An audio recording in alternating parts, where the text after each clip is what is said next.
What's going on, guys? So I refer to my fat soluble vitamin video a lot as it kind of really is an overarching rule to just human nutrition, but I would like to provide some kind of anecdotal and just some things I've read about actual ancestral prenatal nutrition and what was done. This is going to be a kind of post-cursor video to the fat soluble vitamin video and a precursor to like prenatal nutrition, childhood development, and a precursor video to how long you should breastfeed your child.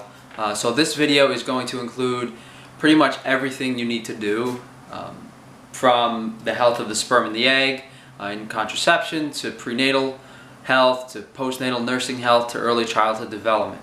That's what I'm going to try to establish from my perspective. So as I mentioned, ancestral wisdom. So most of what I'm going to talk about now is from Nutrition and Physical Degeneration, a book by Weston Price, and it was just in his travel around the world he discovered certain tribes did certain things to ensure the health of, like for example, the Maasai in Africa.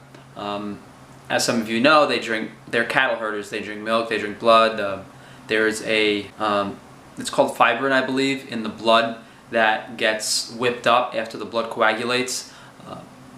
This blood and this fibrin was rationed to growing children and women that were pregnant, as well as nursing as priority. In any sort of coastal society, such as Inuits, Gaelics, like Peruvian Indians, any civilization that lived towards the coast that gathered fish, would practice this with fish eggs, and the males would also eat the milt, or the male fish, the sperm sac, while the females would eat the eggs. Although the Maasai are known for drinking the blood mixed with the milk, they still do get the majority of their nutrition from the actual milk and dairy of the cattle, as do a lot of like alpine mountain groups of people. A lot of like Swedish, Asian, Northern Indian, anywhere in the mountains that had to rely on animal husbandry did get a lot of their nutrition from dairy sources. And not only were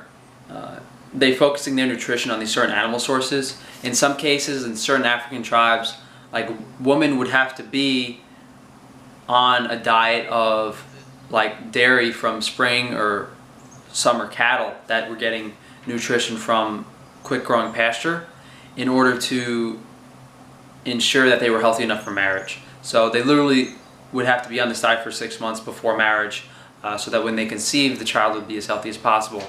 And this is also seen in the Swedish groups with the dairy, when they noticed that the dairy was darker, like yellow-orange in the spring and summer, and they almost did rituals to kind of worship it as their source of nutrition. In the Fiji Islands, these indigenous groups, when a woman got pregnant, or they would have a celebratory feast, and they would designate people that would gather certain foods and shellfish from the ocean for the health of the pregnant woman. That being said, just because they were eating these foods doesn't mean they didn't encounter any problems. So in the case of a group of, I don't know, like mountain farmers that were living off of dairy, that the pasture didn't have too much quality, sometimes they developed goiter, and they would have to go down to the marshlands or wherever and gather certain plants that supplied them iodine. But one overarching thing here that I've been trying to get to is every single group of these indigenous peoples prized vitamin A, vitamin D3, vitamin K, just the fat soluble vitamin content, vitamin E, vitamin C of these foods. And by prizing those foods, they were doing, something kind of very scientific that we really haven't ingrained into our conventional wisdom yet. So we look at all these civilizations and say, well, how can you apply this practically to modern times? Now, although I'm not a fan of a lot of what the Weston and Price Foundation does, there is some merit to the nutrient density of diets. And although some people think, saturated fat, cholesterol, blah, blah, blah, and saying plants and vegetables aren't necessarily good for you, I like to think the contrary. My perspective is you have to start from baseline. Everyone has these preconceived notions of how they have to do certain things, what they have to think. There are still people, indigenous groups, living out in the wild. It's really interesting to think of how much humans conform to certain ideas and methodologies. But to not go too much into that, there's an article on the Weston Price site that says, nutrition for nursing mothers. And the reason I'm bringing this up is because it kind of really hits home with how much of these vitamins you actually need to be optimally healthy. Now, in my 0 carb day of eating video, I ate a meal that, if you ate what I ate every day as a pregnant woman, that would pretty much be all the vitamins you would ever need. But that scenario of me eating those foods is literally like perfect in nature. It's not too hard to get there, but it does require some effort.